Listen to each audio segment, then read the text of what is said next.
Alright, welcome back everybody. It is another episode of Chuck's Tech Debacles. So, what I'm doing today is going to be a little bit more low tech than normal, and for me that's saying something. But I'm going to go over an idea for a project I wanted to do. So, watching some other YouTube tech channels, namely Linus Tech Tips is what I think I was watching, I got the wild hair to see if I could repurpose some of my old computer equipment that was just sitting around like under a bench, not doing anything, and make myself a NAS, or network attached storage. So what I'm going to do is use this little catastrophe, which is a little HTPC box that I built years ago to stream files from my media drive to the TV for me and my ex-wife. So let's go over it. Alright, so what I'm starting off with here is this little box, which you can see the front's got two USB 2.0 ports, and the rear I/O has built-in networking. I am not sure off the top of my head at the moment whether or not that is 100 base or gigabit.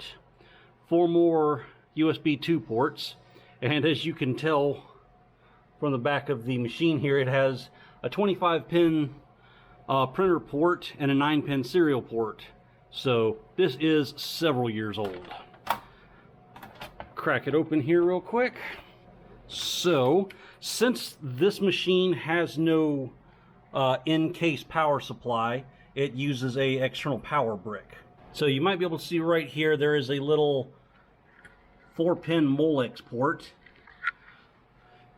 which you use this little octopus for, which breaks that one 4-pin Molex out into two 15-pin SATA connectors, and then one of these little 4-pin cables that I guess can either power a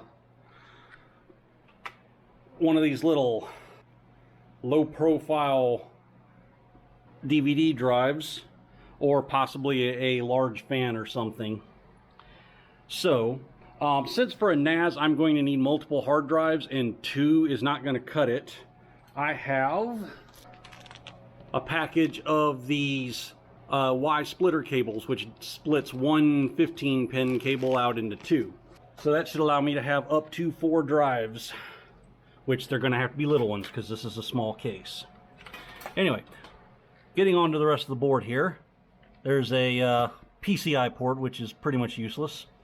I've got 4 gigs of RAM in here, and under this fanless heatsink is the epitome of low cutting speed. I don't know if anybody remembers the Intel Atom processors, but this is one of the dual core hyper-threaded, so it shows up as a 4-thread processor. So it is capable of running Windows 7 slowly, but it'll do it.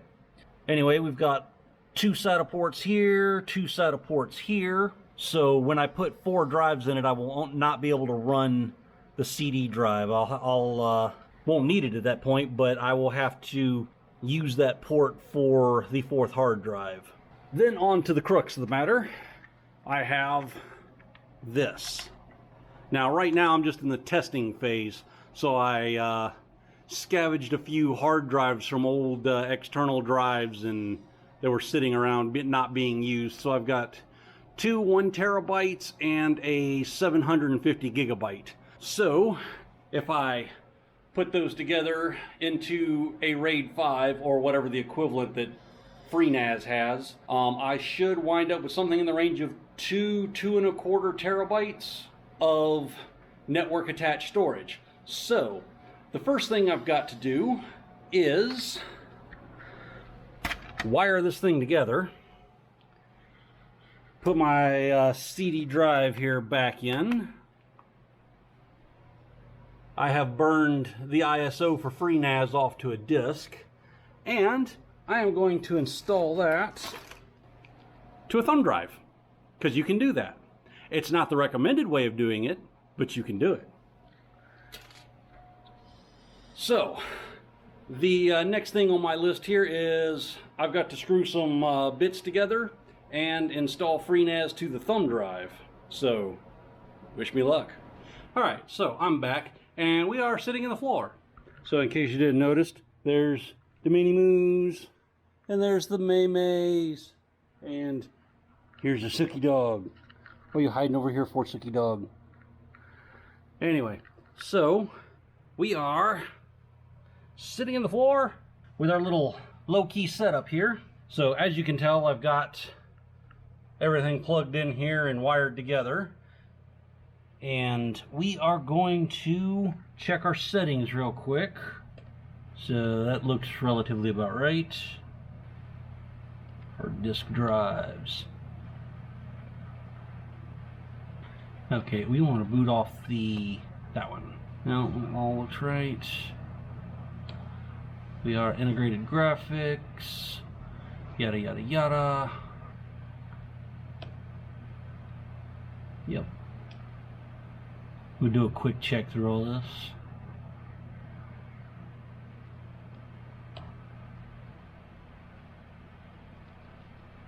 Alright. Close our CD drive up and save and exit.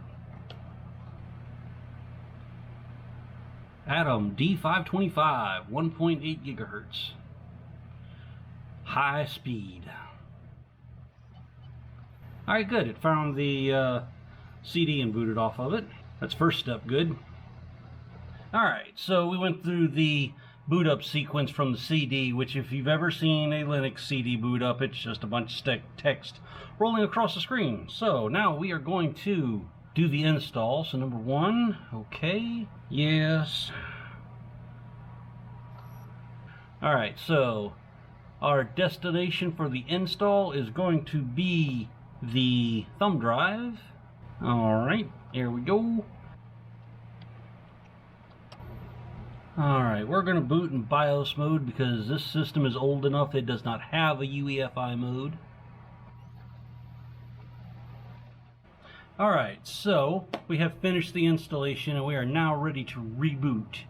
So I'm going to pop this disk out real quick. Alright, well, let's go to reboot. Alright, so I have, if you can see here, removed the CD drive and the plug for it in the motherboard. So I'm going to go in now real quick and check the hard drive settings again. First drive, we will boot to the USB stick. Alright, so let's reset our boot device to the USB and see what we get. Alright, so after it's gone through its initial configuration and setting up of its random keys and whatnot, which doesn't require any input, it does it automatically, you get to this screen and it gives you an IP address for your local network. So the rest of this is handled on a web interface. Alright, which I have already pulled up over here. So let me get set up real quick.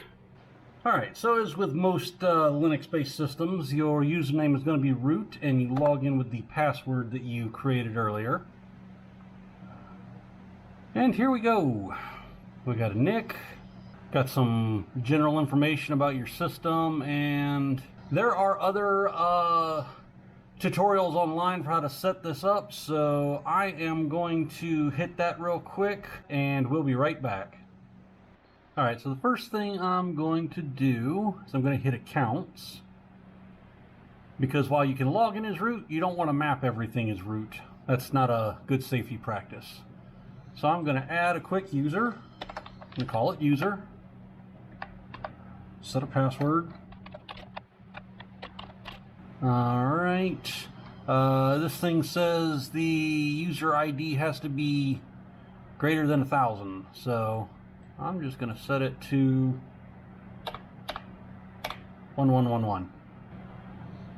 That, I believe, gets set the normal there, and save. Alright, and that finishes up, and we have a user account. Alright, so the next thing we have to do is hit storage, and we can take a look at our disks real quick. So there's our 3 ones we have in there, and then that one was the thumb drive. So we are going to create a pool, because you have to create a pool before you can share it out. So we're going to create a new pool. I'm just going to call this test because this is my test pool. I'm going to add all 3 of those to it. My number was wrong earlier. I said it would be about 2 1/4. I thought I had a 4th disc for some reason. So with 3 discs, one of them won't count, and they will all equal the size of the smallest one. So that gives me about 700 gigs times 3, so 1.36 terabytes. It's big enough for a test. All right, so our RAID options we have here. You can stripe it if you want to do a 3-disc stripe. You can set up a mirror if you want to do 1-to-1 backups. I'm going to do a RAID Z, which is their version of a RAID 5. And we're going to create.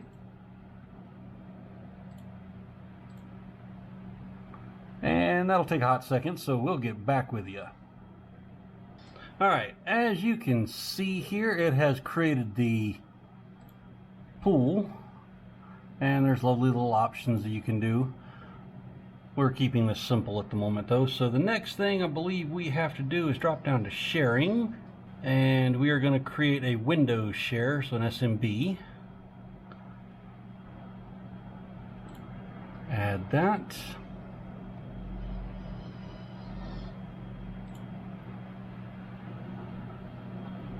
Check the advanced mode real quick. Okay, we click on the little folder. That gives us our mount point. In that mount point is our test share. So we're going to mount that. And save. Alright, that popped up with a little enable service, so we're going to enable it. Alright. So we seem to have a little share set here. So if I bring a File Explorer over here, hey, that shows up as a valid folder. Groovy. So I'm going to map that real quick. Alright, so now as a test, I'm going to grab a file. We'll grab this freenas ISO, copy that, and see if it'll let us paste. Ah, that does not allow us to do that. Okay, so I have to remap that drive, so let's disconnect from it. This PC, map network drive, and we'll reconnect, connect using different credentials, and I will set that user account I set earlier. So that's So now let's try that file again. Huh. Well, don't I look like a bumhead? All right, let me go fix my users. All right, so I found where my issue was. If you go back under pools after you've created the user, then you have to go to the permissions and you have to add the user and the user group. When I had to recreate the user, so I had it create a new user group with the same name. But you have to drop these in here and click save. And then I remapped the folder. And as you can see, when I go in and I paste that ISO file, it is now copying the file up, so I have write access. If you can see it, because that's awful bright white on there, it is only getting about 11.5 megabytes a second throughput. So that's probably a 100 megabit network card that's on that old machine. But as you can see in the graph line here, it is a very solid 11, and it's not spiking up and dropping down real low. So as a test, I'm going to call that mildly successful. So I'm going to work on prettying it up a little bit.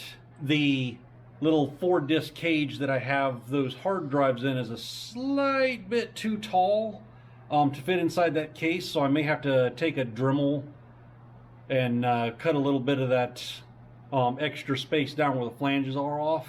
I might rebend them, and so I can still have flanges at the bottom. But so that's that copied over, and if nothing else, for the time being, I can use it as an extra network drive.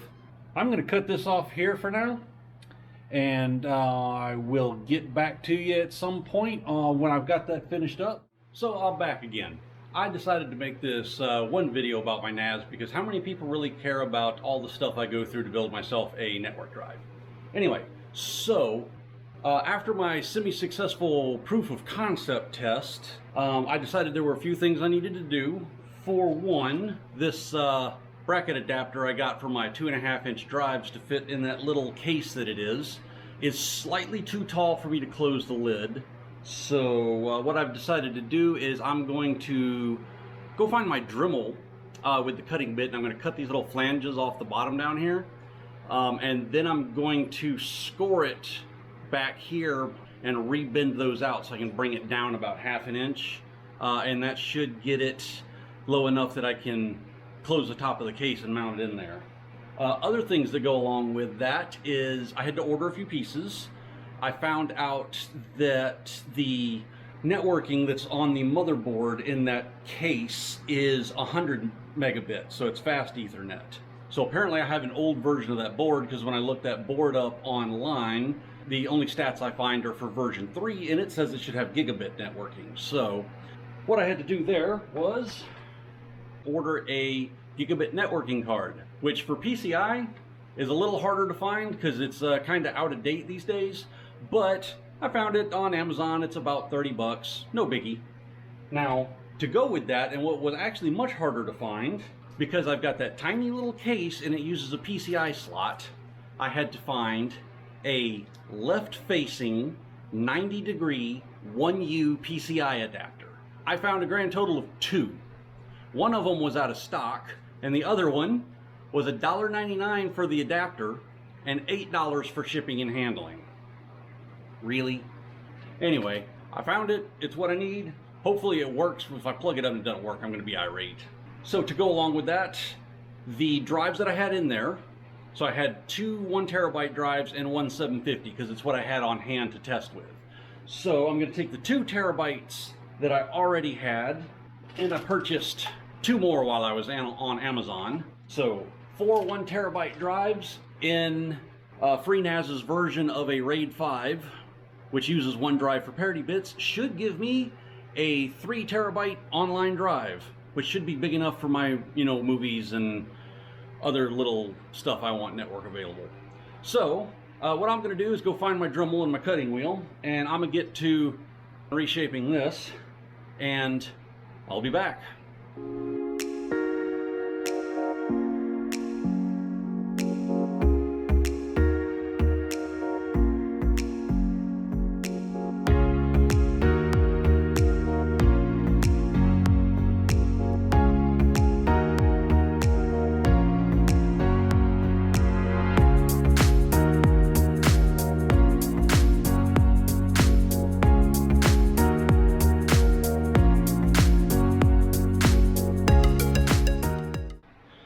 Now, that was fun, wasn't it? So, now I remember why those stupid little Dremel cutoff wheels come in 50 packs. I went through 20 of those things just cutting those flanges off. Now, granted, it probably would have been less, but I figured out about halfway through after I cut the flanges off, I did not have anything capable of grabbing a wide enough portion of this to bend it after scoring. So I just decided to be simple and cut it off smooth anyway. So that is now cut off, and I can mount the drives in it. So now I am going to mount up my drives in here and hook up all my power and data cable connections, because I got to put the drives in before I can put the network card in, and we'll come back when I get to that stage. Alright, so I've got the drives in place. So as we take a quick look here, although this is a bit of a mess at the moment, I've got my 4 drives all plugged in. My wires kind of contained in this area and plugged in here, because now I've got to plug this 90-degree adapter into this socket with this network card so that it'll be available in the back port here. So let me see if I can get that installed. Alright, so as you might can see, I've got my 90-degree adapter installed. And I had to pop the plate down here because this actually has two slots available. I guess the original card came with a 2-slot adapter. But weirdly enough, although I ordered the one that had the regular faceplate, I got the one with the low profile faceplate. Third-party vendors, what can you do? But it slots into place there. It is plugged in. That is there. All my connections are good. So it is about time to plug this thing in and see if it works. Alright, well, I've got my little system over there in the corner of the room all turned on and booted up, and I found the new IP for the new network card, and I've got a configuration screen. Yay! So this part we've gone over before in the past, so I am going to reconfigure my share and share it out to the network and map it, and then we'll get right back to do a speed test. So we got here on screen the dashboard here. You can see I got my pool set up with the 4 discs. It's got a bandwidth setting here showing what's going through the network card, the settings on the software here. I have created the pools, mapped the driver or mapped the user to the drive so they can actually have access here. So I'm going to do a quick write test here. I'm going to drag a file that I rendered the other week. It's about 3.5 gigs, so let's see, we're only getting 11 megabytes a second? That can't be right. Well, simply because I am totally not the bashful sort, and there's a reason that this series is called Chuck's Tech Debacles and not Chuck's Wild Successes. So for some reason, my network card was showing up as fast Ethernet, which is 100 base again instead of gigabit. So I started playing around with the settings, and the ones from the console weren't helping all that much. So I went to the shell and tried to go to the command line options, and I am not a Linux expert, and I seem to have accidentally, well, when I went from the shell to the actual console on the machine, which I've got wired up to this nice little monitor that I've got so eloquently set up here, and accidentally ran the wrong command and typed in yes to approve it because I thought I'd typed in the other command, and just reset the entire device. So I think I'm going to have to reconfigure this. I'll be right back. Alright everyone, things have not gone as shiningly as I wish they would have. So as close as I can figure, freenas, the software I'm using, does not have a built-in driver for gigabit for either my onboard networking or the Intel gigabit card that I bought. So both of them are defaulting to 100 base instead of gigabit. It works, I can get it online, I can use the share, but it limits my network traffic to about 11 megabytes a second, which, I mean, is faster than a kick in the pants, but it's not the speeds that I was looking for. So everything else works smashingly. The card fits into place. The 90-degree adapter actually, passes data through. It's working. My shaved down drive carrier there holds all the drives and fits inside the little case that I'm using. Would I recommend this as a process for somebody to build a network drive? Depends. If you're moderately technically capable and you have old hardware laying about that you can use, sure, have that. You may want to look up a good Linux forum though, because most of these online systems are Linux based. If you are not technically inclined and or you do not have old hardware hanging around that you can use, like an old computer case, no. Get on Newegg or Amazon and find an actual NAS device. They make them, they're little boxes, they plug into the network, they're pre-configured for their gigabit networking. They'll have anywhere from 2 to up to 8 or 10 bays that you can put hard drives in.